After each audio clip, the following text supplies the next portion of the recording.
Rome, the eternal city, wakes under a golden dawn. The marble columns of the Forum shimmer with the light of early spring. Market vendors shout, soldiers march, and the smell of olive oil and smoke drifts through the air. High above the noise, the bells of the capital ring. It is the Ides of March, the middle of the month, a sacred day on the Roman calendar. Julius Caesar, the conqueror of Gaul, the man who crossed the Rubicon and defied the Senate, prepares to enter the Curia of Pompey for a meeting. He is calm, perhaps even proud, because on this morning, Caesar is no longer just a general. He is dictator for life, master of Rome. Yet beyond the marble walls, something dark stirs.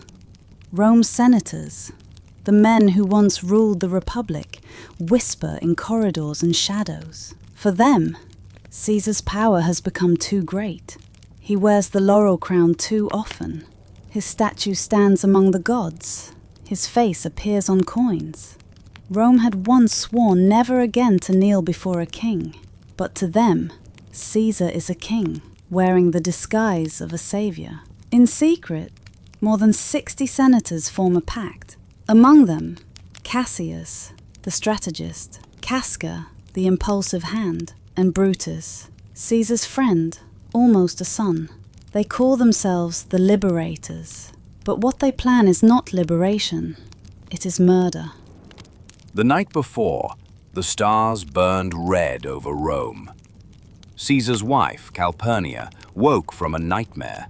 She saw the statue of her husband, pouring blood from 100 wounds. She begged him, "Do not go to the Senate tomorrow." Even the soothsayer, a Roman fortune teller, warned him with trembling hands, "Beware the Ides of March." But Caesar, proud and impatient, laughed. Cowards die many times before their deaths. The valiant taste death but once. He believed destiny was his to command. He had crossed rivers, defeated empires. Why should he fear his own Senate? The morning air was heavy with the scent of rain. Caesar, wearing his crimson toga, the color of triumph, entered the Curia of Pompey. The senators rose to greet him, forming a half-circle around his seat. Outside, the city still hummed with life. Children playing, merchants shouting, unaware that history was about to split in two. Inside, tension hung thicker than incense smoke. Caesar took his place. Cassius signaled with a nod. Casca stepped forward, pretending to beg a favor, and struck first. Caesar gasped, a shallow wound to his shoulder.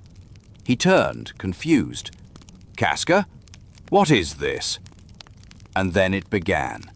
Like a storm breaking over marble, the senators drew their blades, short daggers hidden in their robes. Steel flashed in the dim light. Caesar stumbled backward as knife after knife tore through cloth, flesh, and memory. He cried out once, not in fear, but in betrayal. He saw faces he had trusted, Cassius, Decimus, and then Brutus, the man he loved like a son. Their eyes met. The world stopped. Et tu, Brute. Then fall, Caesar.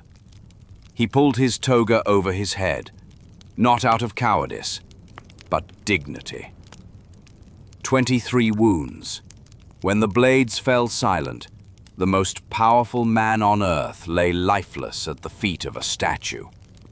Pompey's statue, the rival he had once defeated, as if Rome itself mocked him. For a moment, no one moved. The conspirators stood, breathing heavily, their hands dripping with blood. Brutus stepped forward, his voice shaking. People of Rome, we have restored your freedom. But the crowd did not cheer.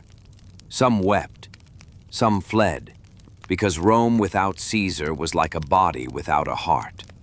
The conspirators believed they had saved the Republic.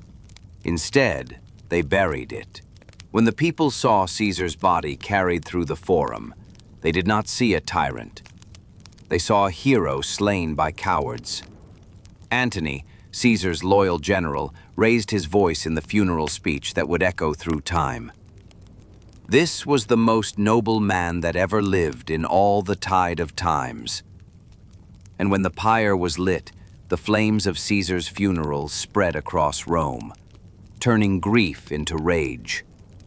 Within months, civil war tore the Republic apart. Brutus and Cassius fled, hunted and broken. And the young heir Caesar had secretly adopted, Gaius Octavius, known later as Augustus, returned to avenge him. The Republic never rose again. In its place stood something far greater and far darker, the Roman Empire. The assassins had meant to save Rome.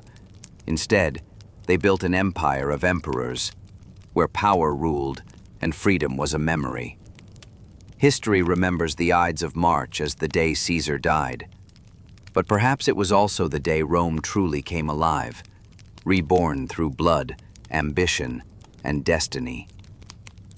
Julius Caesar's death did not end his story. It immortalized him. Statues crumble, empires fade.